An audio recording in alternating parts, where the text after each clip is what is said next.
Personne n'a dit à Kimi Cakes que voler des milliers de dollars sur le compte bancaire de la maman de son ami n'était pas la meilleure des idées.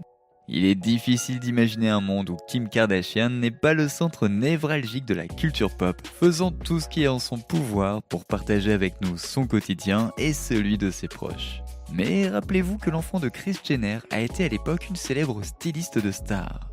Et l'une de ces stars n'était autre que la seule et unique Brandy Norwood qui a donné à Kim l'opportunité de la coiffer durant sa période aphrodisiaque. Être lié au Norwood était le ticket d'or de Kim pour rencontrer la gloire, mais malgré le fait qu'il l'ait hissée de manière inattendue au sommet du showbiz, elle les a étonnamment remerciés en volant plus de 100 000 dollars à leur mère. Une action en justice a été déposée, mais la poursuite se serait finalement réglée à l'amiable, ce qui a suscité des soupçons croissants autour de l'affaire. Les Kardashian ont-ils vraiment volé les Norwood ou s'agissait-il d'un plan pour limiter les dégâts menés par la propre mère de Brandy ? Salut à tous et bienvenue sur Vraie Histoire de Stars, la chaîne YouTube qui dévoile la face cachée des célébrités. Aujourd'hui, nous plongeons dans l'univers de Kim Kardashian. Alors, si vous êtes nouveau sur la chaîne, n'oubliez pas de vous abonner et d'activer la cloche de notification pour ne manquer aucune de nos prochaines vidéos. On le sait tous, il est difficile de voir Kim faire autre chose que d'être célèbre pour être célèbre. Mais avant d'être Kim Kardashian, elle était Kim Kardashian. Kim la chargée de la garde-robe, Kim la célèbre promeneuse de chiens, Kim la célébrité qui loue ses amis, Kim qui rend service et Kim qui demande à son tour de l'aide. Arménienne quand ça l'arrange, elle a carrément escroqué la famille de Brandy. Et ça ne s'est pas passé qu'une seule fois, car Kimberly et sa famille enchaînaient les dépenses via la carte American Express des Norwood comme s'il s'agissait de fonds gouvernementaux. Eh bien, j'imagine qu'elle en a bien profité. Pourtant, avant que les choses ne se gâtent, Kim n'était pas cette voleuse arnaqueuse poursuivie en justice par les Norwood. Avant cela, elle était avec Ray J, et même avant qu'elle ne soit styliste pour les stars en s'occupant de leur garde-robe, bien qu'il soit difficile de l'imaginer coiffer un chien, et encore moins un humain, cette Kim de 24 ans était vraiment là à faire du cosplay avec ses amis les stars. Remontons un peu dans le temps. Nous sommes en 2006 et vous faites la queue au supermarché. Vous regardez à gauche vers les magazines. Vous tombez forcément sur Paris Hilton. Vous savez, celle avec son chihuahua rose fluo. Elle fait encore une fois la couverture des magazines avec un gros plan de paparazzi peu flatteur sur son entrejambe tandis qu'elle sort de l'un de ses nombreux véhicules hors de prix.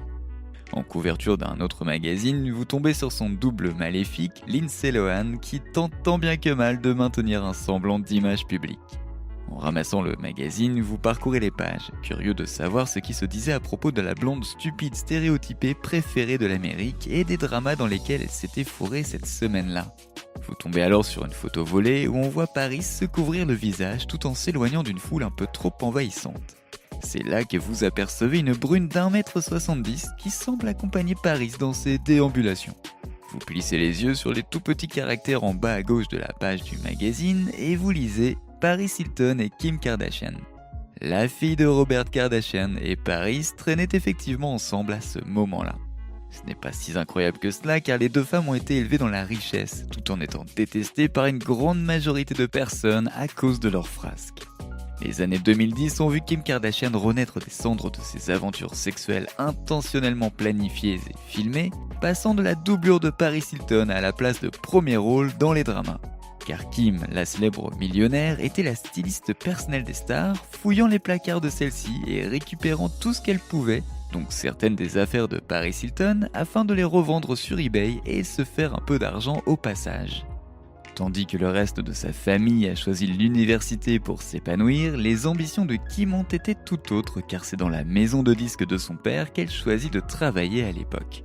Ses liens avec Paris Hilton lui ont bien servi car elle semble avoir géré son ascension vers la gloire en marchant dans les pas de son ami. Mais pas vraiment de la manière à laquelle vous pourriez penser. Oui, vous avez compris, je parle ici de leur sextape. Mais avant que Kim ne fasse les fonds de placard de Paris Hilton et se lance dans les sextapes, elle était, à un autre moment de sa vie, styliste pour nul autre que Brandy Norwood durant sa période aphrodisiaque. Bien qu'il soit difficile d'imaginer Kim coiffer qui que ce soit, c'est tout de même cohérent car les deux femmes avaient des styles très similaires à cette époque. Et Kim ne serait d'ailleurs pas la seule Kardashian à avoir travaillé pour Brandy. Khloé a en effet travaillé comme assistante de Brandy pendant cette période.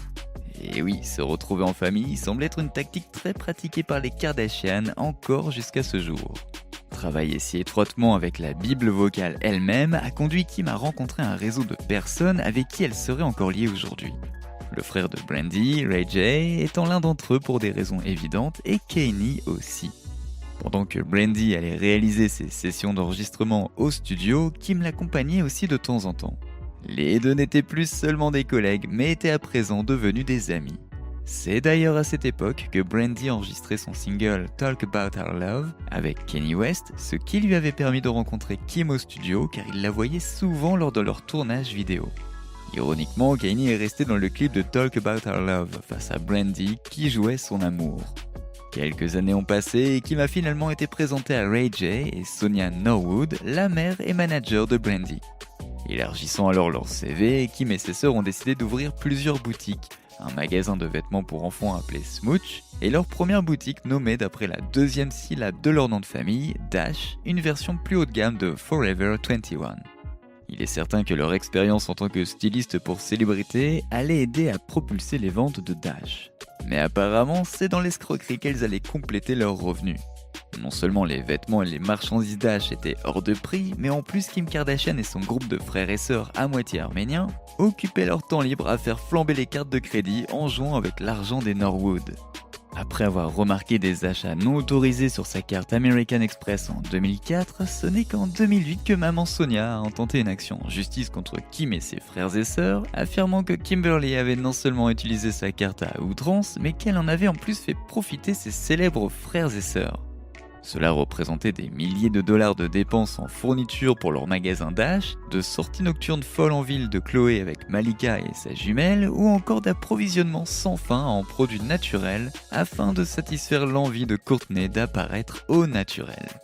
Quoi qu'il en soit, selon Mama Norwood, Kim aurait donné ses informations de carte de crédit à ses frères et sœurs, qui ont tous utilisé la carte de Sonia sans son consentement, même après la fin de leur relation commerciale. Le procès affirme que Kim aurait dépensé au moins 60 000 $ en 2006 et 57 000 $ en 2007.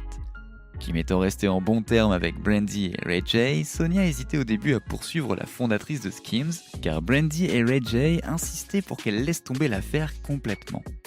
Mais finalement, c'est Kim qui n'a pas donné d'autre choix à Sonia. Elle a même essayé de convaincre les Kardashian de résoudre le problème sans passer par la voie légale. Et lorsque les accusations ont été portées à leur attention, les frères et sœurs Kardashian se sont abondamment excusés et ont informé les Norwood par l'intermédiaire de leurs avocats qu'ils paieraient l'intégralité de leurs dettes, mais ils ont depuis changé de discours. Les Kardashian qui mentent, qui complotent, qui volent et qui arnaquent, ce n'est pas vraiment quelque chose de nouveau. En fait, je dirais même que c'est une pratique connue dans les règles de vie des Kardashian. Ils ont toujours appris à réussir par tous les moyens afin d'étendre au maximum leur empire Dashian. Évidemment, ils sont connus pour conspirer au quotidien, mais quelque chose ne semble pas tenir la route dans les affirmations de Sonia Norwood. Et c'est là que l'intrigue se corse. Les Kardashian ont non seulement nié tout acte répréhensible, mais ont également accusé la maman Sonia de leur avoir donné le feu vert pour utiliser sa carte. Leurs avocats qualifient d'ailleurs la poursuite de sans fondement. Quelqu'un ne dit pas toute la vérité, nous pensons savoir de qui il s'agit. Mais avant de prendre votre décision finale, gardez ces facteurs à l'esprit. Sonia Norwood a intenté une action en justice en 2008, soit 2 ans après avoir déclaré avoir remarqué des achats non autorisés sur sa carte en 2006 et en 2007. Non seulement elle a attendu longtemps entre la première et la deuxième transaction, mais elle n'a jamais non plus annulé sa carte après l'incident de 2006. Gardez également à l'esprit que l'infâme sextape de Kim et Ray J a fuité début 2007 via Vivid Entertainment qui avait acheté les droits du film amateur pour adultes de 41 minutes. Alors je vous préviens, il faut rester concentré car c'est sur le point de devenir très profond. La vidéo est publiée et Kim se retrouve à essayer de devancer sa sortie en poursuivant la société de films pour adultes, une affaire similaire à celle de sa meilleure amie blonde Paris Hilton, qui avait fait la même chose lorsque sa sextape avait été dévoilée. Sauf que Kim, elle, a fini par se contenter de 5 millions de dollars. Pas même un an plus tard, la première de la saison de Keeping Up with the Kardashians a été diffusée sur le réseau E! Et a obtenu une audience énorme. Dès le premier épisode, on voyait déjà petite Kylie qui tournait sur un poteau de stripteaseuse, donc tout le monde s'est dit que l'émission allait devenir intéressante. À peine 4 mois plus tard, la mère de Brandy affirme que le clan des Kardashian a fait flamber sa carte American Express. Maintenant, si vous vous souvenez ce qui s'était passé à peu près à la même époque l'année d'avant, Ray J surprend le monde entier en révélant que la fuite surprise de sa sextape n'était pas du tout une fuite, mais un complot orchestré par la matriarche Kris Jenner elle-même qui aurait non seulement regardé la cassette de ses propres filles, mais qui aurait en plus conseillé à Ray et Kim d'aller à Santa Barbara pour filmer une seconde sextape au cas où quelque chose n'irait pas avec la première. Selon Ray J, non seulement la tristement célèbre sextape de Kim Kardashian était prévue à l'origine pour renforcer la renommée de Kim, et ce n'est pas une coïncidence si l'émission de télé-réalité Kardashian est sortie littéralement la même année, mais en plus Kris a insisté sur le fait que Ray et ses parents profitaient eux aussi des millions engendrés par la sextape. Sauf que cela ne s'est jamais vraiment produit. Ray J n'a pas vu passer un centime de cet argent. Alors, est-ce que cette histoire de poursuite de la part de Sonia à propos de Kim et de l'utilisation de son American Express ne serait-elle pas rien de plus qu'une histoire de couverture pour obtenir justice de la part de son fils et de la bande de Kim ? Comme Kris n'a pas respecté sa part de l'accord, cela aurait-il pu être le moyen pour Norwood d'obtenir une sorte de compensation ? Si elle ne profite pas des retombées financières de la sextape, alors peut-être que cette histoire pourrait lui rapporter gros. Le procès a depuis été réglé à l'amiable et rejeté, et Brandy n'a aucune rancune envers Kim. Ray J, d'autre part, reste sur ses affirmations selon lesquelles Kim Kardashian est une escroc et qu'il ne cesse de le répéter depuis le début.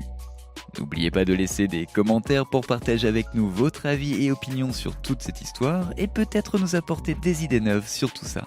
N'oubliez pas de cliquer sur le bouton d'abonnement pour rester à jour sur toutes nos vidéos. À bientôt!